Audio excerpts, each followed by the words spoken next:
Thaddeus Thorne pulled his horse to a stop on the windswept north ridge, the late afternoon sun casting long, pale shadows across the snow-dusted prairie. Winter had arrived early in the territory, the air biting with a chill that promised a heavy freeze by nightfall.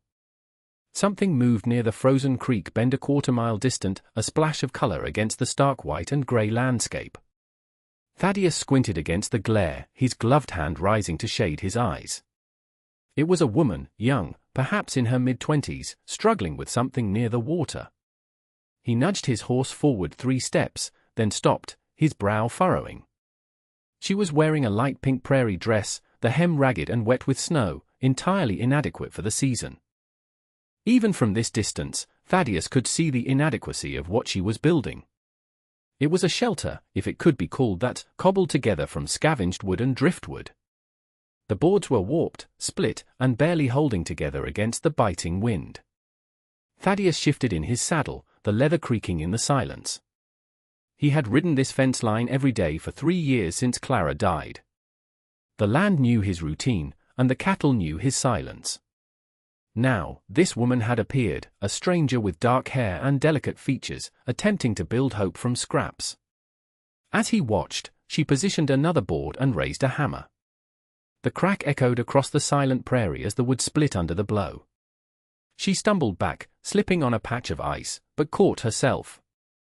Her hands went to her face for just a moment before she reached for another board. Thaddeus's jaw tightened. He recognized that kind of determination. It was the kind that got people killed on the frontier when the snows came deep and hard. He catalogued the details with a rancher's critical eye. She had placed the shelter near water, which was smart, and she had arranged stones for a fire pit. She was resourceful. But the walls, those pathetic walls of broken lumber, would not hold against the first real blizzard. The temperature was dropping rapidly. The northwest horizon held clouds that were charcoal gray and heavy with snow. 2 days, maybe 3, before the whiteout arrived. A man minded his own business out here, that was the rule. Especially when the business involved a lone woman, particularly a Chinese widow, if her appearance was any indication. Social conventions in the territory were rigid, often cruel. But some rules broke against the weight of conscience. A gust of wind suddenly tested her structure. The board shuddered, held by nothing more than bent nails and desperate hope. Thaddeus watched the woman steady one wall with her shoulder while hammering another. She was going to die out here. The thought came clear and certain, like the crack of a rifle. Not today, not tomorrow, but when the blizzard howled and she had nowhere to go, the cold would take her. Clara's voice rose in his memory, soft and insistent. "Thaddeus, you've got a good heart under all that leather. Don't let the grief freeze you over." 3 years since he'd heard that voice. 3 years of going through the motions, running a ranch that functioned but didn't thrive. Thaddeus watched the woman work until dusk turned the snowy prairie a bruised purple. She finally stopped, exhausted, and huddled near a small fire. The shelter's gaps were visible even from the ridge, spaces where the wind would pour through like water through a sieve. Thaddeus turned his horse toward home, but the image followed him, a woman in a thin pink dress building a life with broken boards, the same way he had been doing since Clara passed. Thaddeus returned at dawn, compelled by something stronger than curiosity. The woman was already working, her movement stiff from sleeping on the freezing ground. He stayed on the ridge, watching. She had made tea over her fire, the steam rising in the sharp morning air. Her hands shook as she lifted the tin cup. When she set it down and picked up the hammer again, he saw the bandages, strips torn from her petticoat wrapped around raw palms. The sun climbed slowly, warming nothing.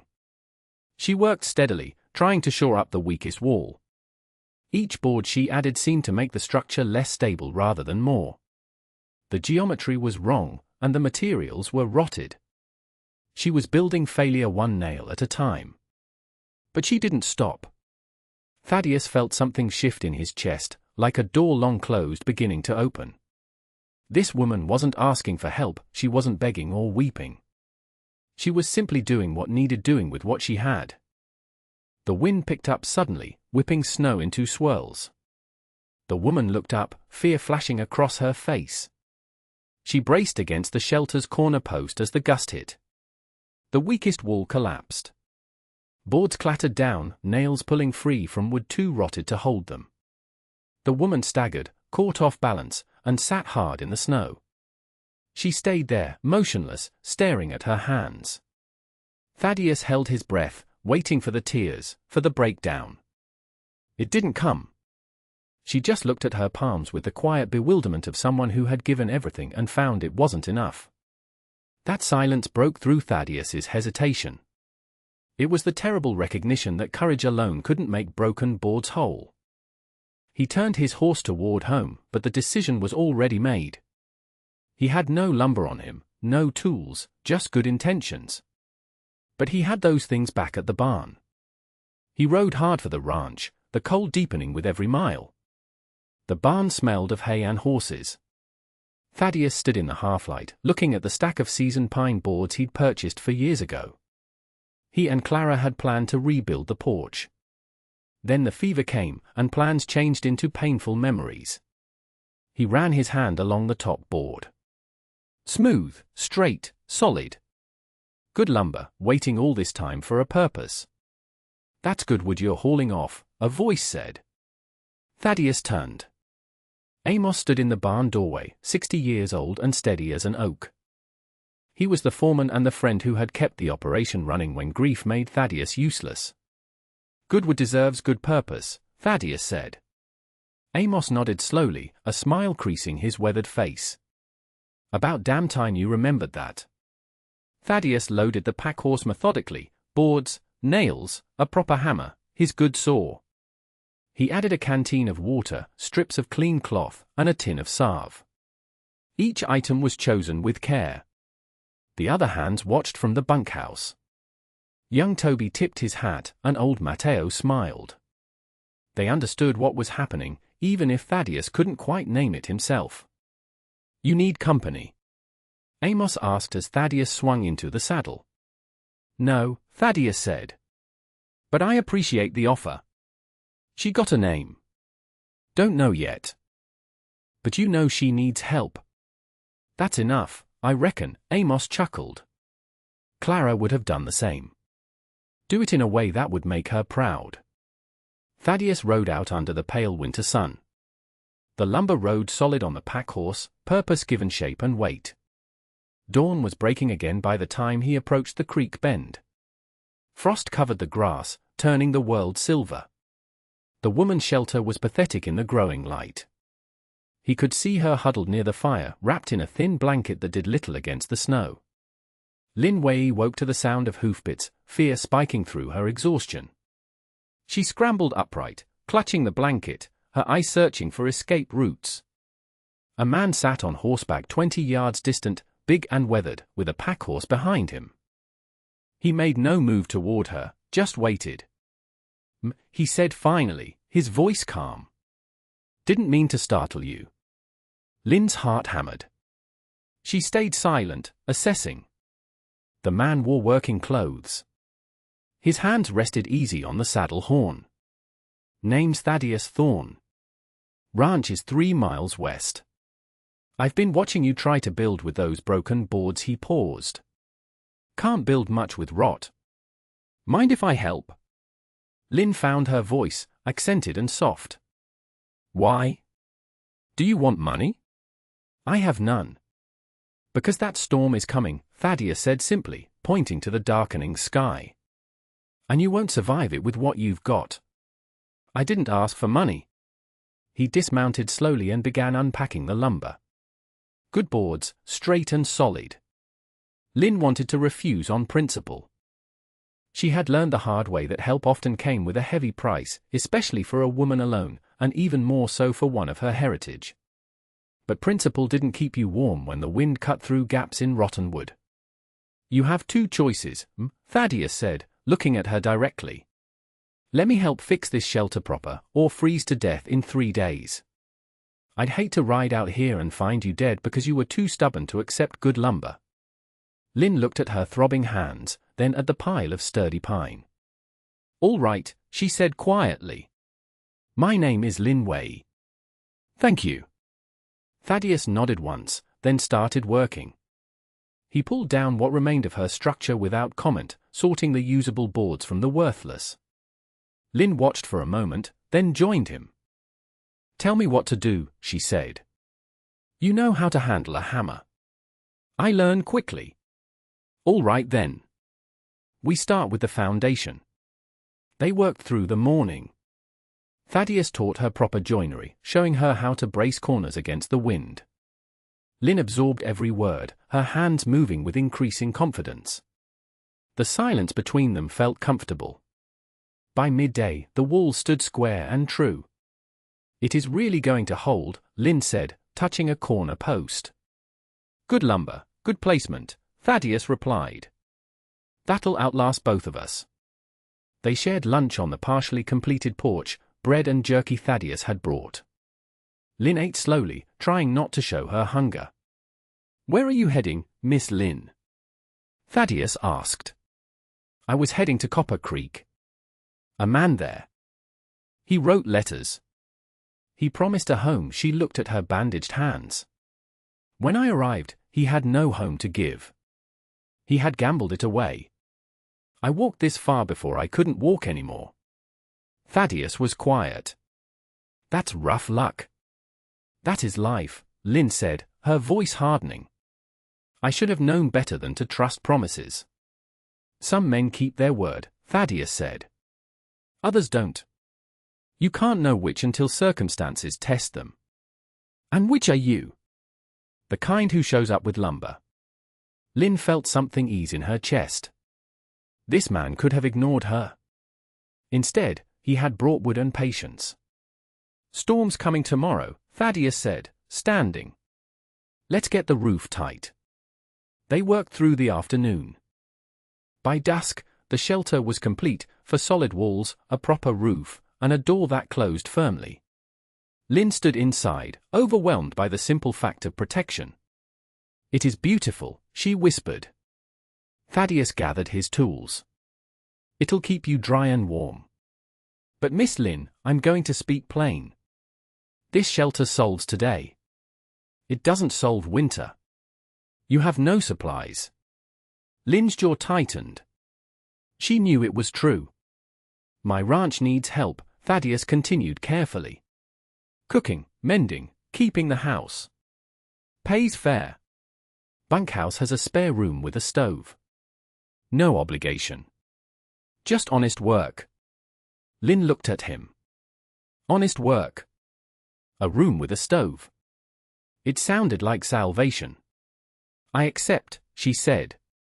Thaddeus nodded, relief crossing his face. "Get some rest. I'll come by tomorrow morning with a horse." He rode away as darkness fell, and Lynn stood in her solid shelter, feeling the walls that would protect her. Someone had cared enough to help. Someone had brought good wood when she only had broken boards. The next morning, Thaddeus returned. Lynn gathered her few belongings, the pink dress she wore, a shawl, a tin cup, and a blanket, into a canvas sack. The ride to the ranch took an hour. The main house was large but felt empty, a place that functioned without living. "It is not fancy," Thaddeus said, showing her the spare room. "It is perfect," Lynn replied. The days fell into a rhythm. Lynn rose before dawn and cooked for the hands. Amos, Mateo, and Toby were polite but distant at first, waiting to see if she would last. On the third day, she organized the chaotic pantry. When Thaddeus came in for supper, he stopped short. "I hope this is all right," Lynn said quickly. "It's good," Thaddeus interrupted softly. "Real good. Clara. She always wanted to organize that pantry." Lynn heard the catch in his voice. She didn't pry. Everyone had losses. They ate supper together that evening, Thaddeus, Lynn, and the hands. The storm had finally arrived, wind howling outside, but the house was warm. "You don't have to work this hard," Thaddeus said later, over coffee. "I am not afraid of work," Lynn replied. "You helped me because you saw yourself in those broken boards, didn't you?" Thaddeus looked at her, surprised. "Maybe. After Clara died, I stopped caring." The ranch is failing because there's no heart in it anymore. It's just existing. A man who keeps good lumber ready and rides out to help a stranger is not a man without purpose, Lynn said gently. That is a man waiting for a reason to remember who he is. Thaddeus stared at his cup. Emotions crossed his face: grief, recognition, hope. Maybe you're right. 2 weeks later, supplies were low. Thaddeus and Lynn rode the wagon into the nearest town, a settlement of grey buildings huddled against the cold. People noticed them immediately, a rancher and a Chinese woman in a pink dress arriving together. Thaddeus ignored the stares. I need to visit the bank, he told her. Get what we need at the mercantile. Inside the store, the shopkeeper, Mr. Higgins, watched Lynn with sharp, unfriendly eyes. You're the woman staying at the Thorn Ranch, Higgins said. We don't see your kind out here often. I work there, Lynn said, keeping her voice level. Work, Higgins sneered. I'm sure that's what he calls it. Shameful, with his wife barely cold in the ground. Lynn felt heat rise in her cheeks. She wanted to defend herself, but she knew the danger of speaking out. She completed her purchases and left quickly. Outside, she heard women whispering near the church, their eyes full of judgment. Living at his ranch. You know what she is. The words hit like stones. Lynn walked to the wagon, her hands shaking. Thaddeus emerged from the bank 10 minutes later, his face troubled. They rode out of town in silence. I am leaving, Lynn said after 2 miles. Thaddeus pulled the horses to a halt. What happened? The talk. The looks. They think I am something I am not. And the banker said something to you, didn't he? Thaddeus was silent. I won't cost you your livelihood, Lynn said firmly. I will find somewhere else. Where? Thaddeus asked, his voice hard. Another town? More broken boards? That isn't your problem. It is if it hurts you. You think I care what Mr. Higgins thinks? Thaddeus turned to face her. I care that helping you is the first thing that has made sense in 3 years. You think I'm going to let small-minded people drive away the person who made my ranch a home again? Lynn's eyes burned with unshed tears. Mr. Blackwood at the bank made noise about respectability and loans, Thaddeus admitted. I told him my employment decisions were my business. If folks want to gossip, that says more about them than us. Thaddeus. We figure this out together, he said, the word hanging in the cold air. Not employer and employee. Partners. The storm that night was vicious. Lynn lay in her room, listening to the fury outside. She thought about packing and leaving to save him the trouble. Then the bunkhouse door opened. Amos stood there with a lantern. Figured you might be packing, the old foreman said. Boss is in the main house right now, wrestling his conscience. Question is, are you going to let him win that fight alone? This isn't his fight. It's mine. You're wrong, Amos said. 3 years I watched him die inside. You woke him up. Seems to me a woman brave enough to build a shelter with broken boards is brave enough to stand beside a good man. Amos left. Lynn unpacked her bag. In the main house, Thaddeus sat in Clara's chair. He spoke to the empty room. I think I'm falling for her, Clara. Not like us, not yet. But something is building. Is it okay to care? The fire popped. Underneath the absence, Thaddeus felt permission. Life continued. Hearts could hold multiple truths. I'm going to fight for her, he whispered. Dawn came clear and cold. Thaddeus knocked on Lynn's door. I'm riding back to town. Going to make some things clear. Thought you should know. You don't have to, Lynn said. Yes, I do. You showed me real courage. I need that on this ranch. We need that. He extended his hand. Partners. Lynn took it. Partners. Thaddeus rode to town, walked into the bank, and stood before Mr. Blackwood. My loan comes up for review, Thaddeus said. You mentioned respectability. Let me tell you about integrity. Lin Wei works for my ranch. She is capable, honest, and hardworking. She saved herself from freezing with nothing but scraps until I brought lumber.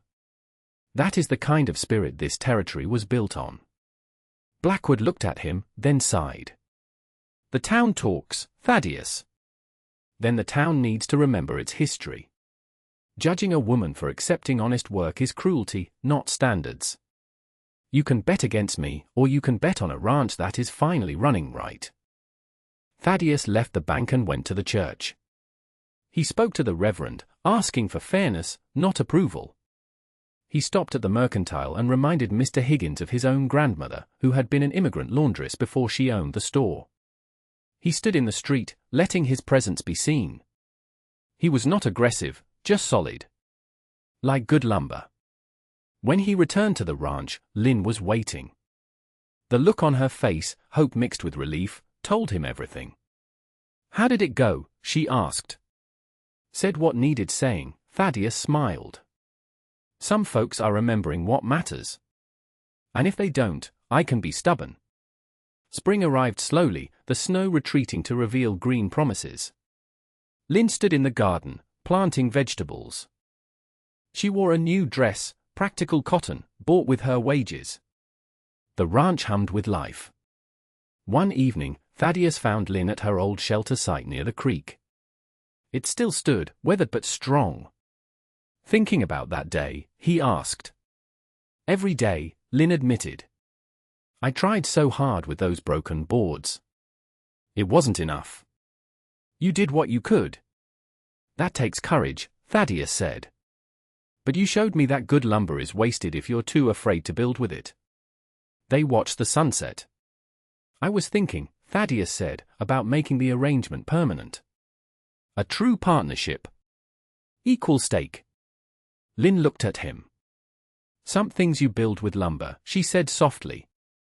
Some things you build with trust. Both need a good foundation, Thaddeus finished. They walked back to the ranch together, side by side. Amos watched from the barn and smiled. The house glowed with lamplight, warm and welcoming. They had built something strong from the wreckage of their pasts. It was enough. The story of Thaddeus and Lin Wei teaches us that while sheer determination is admirable, we often need the support of others and the right tools, whether physical or emotional, to truly survive the storms of life. It reminds us that love and friendship can be found in the most desperate of circumstances, provided we are willing to look past prejudice and social convention to see the human spirit underneath. Just as a shelter cannot stand on rotten wood, a life cannot be rebuilt on grief and isolation. It requires the lumber of love, forgiveness, and the courage to start anew. Thaddeus learned that honoring the past doesn't mean dying with it, and Lin learned that trust, though risky, is the cornerstone of a new home. Ultimately, their partnership proves that when two broken people come together with good intentions and solid commitment, they can build a future stronger than anything they could have achieved alone. What do you think of Thaddeus's decision to defy the town for Lin? Would you have had the courage to do the same? Please let us know your thoughts in the comments below, and if you enjoyed this story of resilience and romance in the Wild West, don't forget to subscribe. Thank you for watching.